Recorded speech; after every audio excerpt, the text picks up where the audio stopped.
Welcome once again kwiKota 2 Media. Igama lami kusasewuye Mduduzi wakashabangu. Siphinde nje sibonge ukuthi uphinde uchoose le channel. Imfishane nje indaba engiyiphethe etholakala encwadini kaJohn ku chapter 5 verse 24.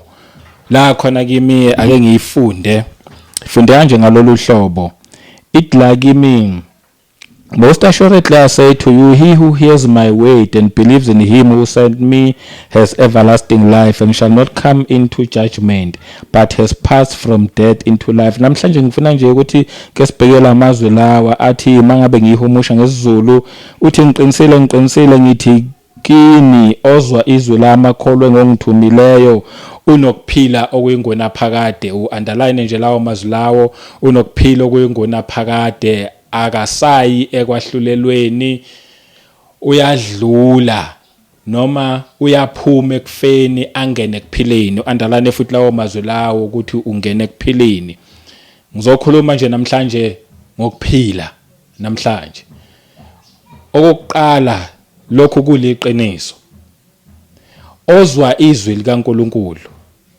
Ngoba wonke umuntu uyolizwa, akekho ngeke azalizwe, wonke umuntu uyolizwa izwi likaNkulunkulu. Then ozwa izwi likaNkulunkulu akholwe nguNkulunkulu owathuma uJesu Kristu. Mina ngakholwa ukuthi ukhona uNkulunkulu, akholwa ukuthi uJesu Kristu weze emhlabeni wazosifela izono zethu. Lithi izwi likaNkulunkulu lo muntu loyo unokuphila okuyingona phakade. Namhlanje nje ngizokhuluma kakhulu ngaloku kuphila okuyingona phakade. Elithi izwi likaNkulunkulu unokuphila, meaning lokhu kuphila kuqala manje. The minute nje wamukela uJesu njengenkosi nomsindisi wokuphila kwakho, usuqalile ukuphila. Akukhona ukuphila esokuqala ngale kwethuna. Lelizwi lela lisho ukuthi bayoba nokuphila mase bedlulile emhlabeni. Lithi unokuphila nini manje ngokukholwa nje uJesu Kristu. Ukuphila kwakho kuyingona phakade kuqala manje kuze kuyodlula ethuneni. Wena nje ubulokhu umuntu nje onokuphila going forward, uzozuyongena futhi uyophila noNkulunkulu kuyingona phakade. Akuyona into eyoqala ngale, into eqalile already ngokukholwa kuye. Then uma ngabe ukuthi wena usunokuphila okuyingona phakade, lento lena futhi ake ngithi nje kufanele nomuntu ongeka amfuna uJesu Kristu. Umuntu ongeka azamfuna uJesu, ukufa kwakhe kuqalile already. It's not like yokuthola ngale kwethuna ukufa. Already uphila nje bomnyameni ekufeni. Nangale kwethuna uyoqhubeka nokufa kwakhe. But angikho lapho namhlanje ngilanje ekuthenini kulaba abayokhetha uJesu Kristu bathola ukuphila. Lokhathi uJesu mayekhuluma ngakho lokuphila, ukuphila okuchichimayo. Uthi uJesu ngizile emhlabeni ngazela ukuthi abantu babe nokuphila and ukuphila okuchichimayo, meaning lokuphila kuyingona phakade and kuyachichima. Uthola ukuphila wena uyile type wena engeke isafa. Mawufe emhlabeni ukudlula nje emhlabeni uqhubeka ekuphileni. Shuthi wena uyile type le wena engasafa ephilayo ngoba sewamukela ukuphila kuze noJesu Kristu.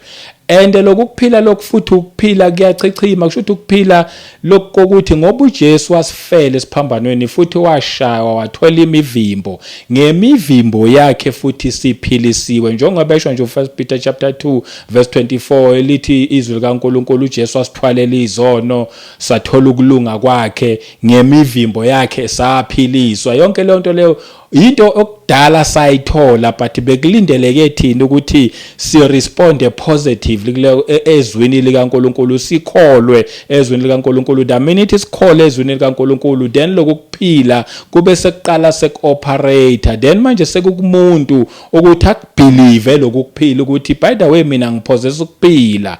Even nezifo emzimbeni wami azisanamandla kumina. Right, bezinamandla ngesikhathi ngingakakholwa, vele bekade ngisekufeni. But now that sengikuJesu Kristu, sengiyakholwa, sengithola ukuphila, should nezifo azisenamandla kumina. And then leyo nto leyo ithatha umuntu ukuthi wana akakholwe lokho ukuthi nokufa kuye, izifo, ukugula noma ngabe ikuphi kuyena kusenamandla. And uma ngabe kuwe kungasenamandla lokho kufa, sekusele emntwini ke manje ukuthi akurebuke lokhu kufa, kususe kuyena ngegama esalinikwa okuyigama likaJesu Kristu. That's why lelizwi leli lithi nokuphila okuyingona phakade. Ukuphila lokho okuchichimayo akusenakufa kuwena. totally lokugula kusenamandla kuwena ukuthi wena nje shaya phansi ngonyawo ume uthi mina ngemivimbo kaJesu Kristu ngaphiliswa ende ukukholwe lokho khomba futhi ngoba ukuphila lokho okuchichimayo okukhomba khona ukuthi even nepoverty indlala isenamandla kuwena ngoba kuwena unokuphila okuza noJesu Kristu kuJesu ayikho indlala ayikho ipoverty kuJesu Kristu then uma ngabe ayikho indlala kuJesu Kristu it means ke manje qala ukholo ukuthi uma ngabe ngisebenza uNkulunkulu uyobusisa umsebenzi wezandla zami ngoba nezwi lisho njalo vele lithi uyobusisa umsebenzi wezandla zethu. That doesn't mean ukuthi uyahlala ungenzi lutho but uyasebenza ngezandla zakho and then ukholwe yizwi ukuthi uNkulunkulu ubusisa umsebenzi wezandla zakho and ngoba uJesu Kristu vele usekuphileni vele uNkulunkulu ubusisile umsebenzi wezandla zakhe. It's not like usazoqala kubusise cha already yonke into was done okwethu bekuresponda positively kulokhu uNkulunkulu akwenza kuqala ngokukholwa kuJesu Kristu okwesibili bese uyasebenza ngezandla zakho and then vele bese ubona umvuzo omuhle ozokwenza ukuthi ungaphili ngendlala kodwa uphile ungaswele uphile ngeprosperity. I strongly believe ukuthi even the prosperity preachers bathi uma beyiqala le nto ngoba babeyibonile and then base behlala kakhulu kwi prosperity as if umuntu ufanele anganzi lutho as if ufanele unikele imali then uthole cha kumele usebenze ngezandla zakho uNkulunkulu uyobusisa umsebenzi wezandla zakho yikho lelizwi lelithi awusayi wena ekwahluleleni wena ekufeni uyaphuma ungene ekuphileni uma ungene ekuphileni ukuphila kuyingona phakade lokho okuchichimayo lokho musa lo isimangaliso nje somusa okwakho ukuthi kholwa lo musa ongaka lokuphilo kungaka and then bese kuba khona umuntu ozothi nje mina ngifuna indaba kaJesu Kristu yazi uyayisola sekungale kwethuna ukuthi wayincisha yazi zonke lento ezinhle kangaka ngokukholwa kuJesu Kristu but kulaba abakholwa kuJesu Kristu ngibengizokutshela nje ukuthi nakhu okungokwakho okufanele ukuclaime ngegama likaJesu Kristu. Igama lami ngumduduzi ngaShabangu. uNkulunkulu abusise wena nomndeni wakho nakho konke okwakho nomsebenzi yakho yezandla abagulayo baphile egameni likaJesu Kristu. Siphinde sibonane futhi kwivideo elandelayo. Amen.